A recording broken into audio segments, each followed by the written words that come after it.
اللهم اشرح لي صدري ويسر لي امري واحلل عقدة من لساني يفقهوا قولي. مرحب بالعودة. رجعنا تاني نقلع الشنطة بس عشان ايه نعرف نتكلم. وانا جاي ما كنتش متخيل خالص ان انا هصور الفيديو هنا او هتكلم هنا. انا هنا في جامع الازهر زي ما عرفت من عنوان الفيديو. انا جيت الجامع الازهر عشان احضر مقرأة قرآن.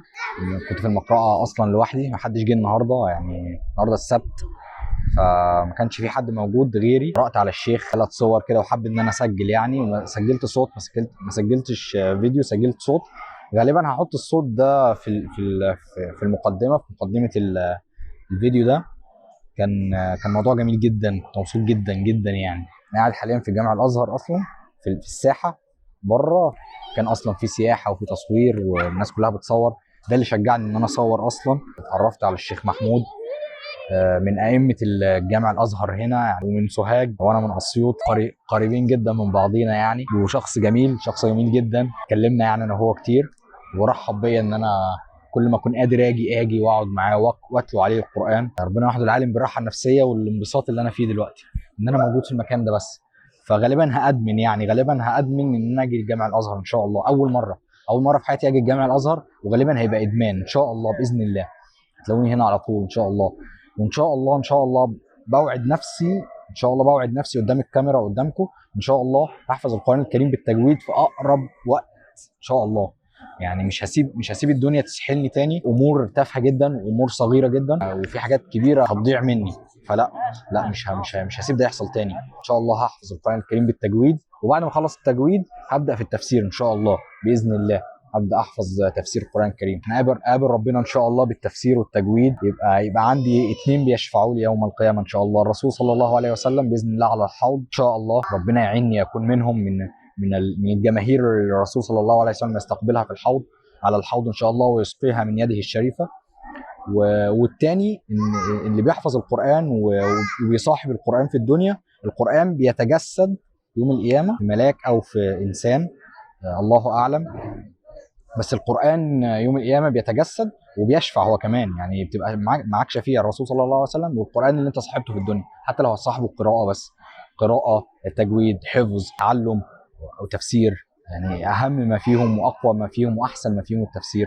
إن أنت تحفظ بالتفسير. مش عايز أمشي أنا أصلا مش عايز أمشي. غالبا هصلي المغرب هنا، لسه فاضل على المغرب ساعة، فهصلي المغرب هنا. قالوا لي ان مفيش تجويد، مفيش دورات تحفيظ دلوقتي. هي الشيخ اللي انا كنت قاعد معاه دلوقتي هي مقرأة عادية، وانا بقرا عليه وبيصححني يعني وبيردني. هو الشيخ محمود قال لي لو ما لقيتنيش هتلاقي الائمه كتير تقدر تقعد مع حد فيهم وتتلو عليه القران، ما حدش هيقول لك لا.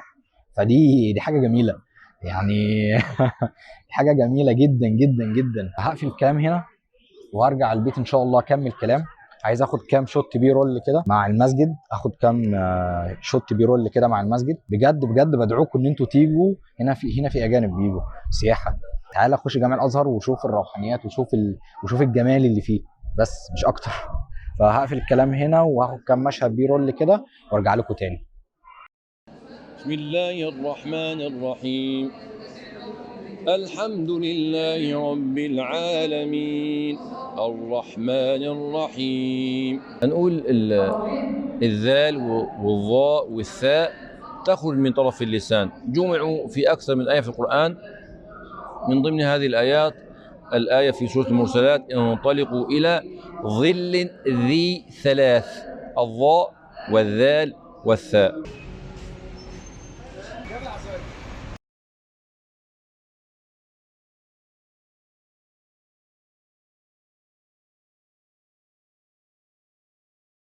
بسم الله. رجعت تاني واصل. انا وصلت والمغرب اذن، فرحت صليت المغرب ورجعت عشان اقفل الفلوج. الموضوع كان جميل جدا واليوم كان جميل جدا. يعني بقالي فتره ما اتبسطتش كده، ما فرحتش كده، ما عملتش حاجه جميله كده. ان شاء الله ان شاء الله غالبا يعني هيبقى اجازتي مع الجمعه هيبقى السبت، وغالبا ممكن الجمعه. والله ممكن بعد كده اصلي الجمعه هناك في الجامع الازهر. هيبقى سبت وسبت لا. يعني انا عندي في الشغل باخد سبت وسبت لا، ببدل مع زمايلي. كل سبت ان شاء الله هقدر اروحه، يعني مرتين في الشهر.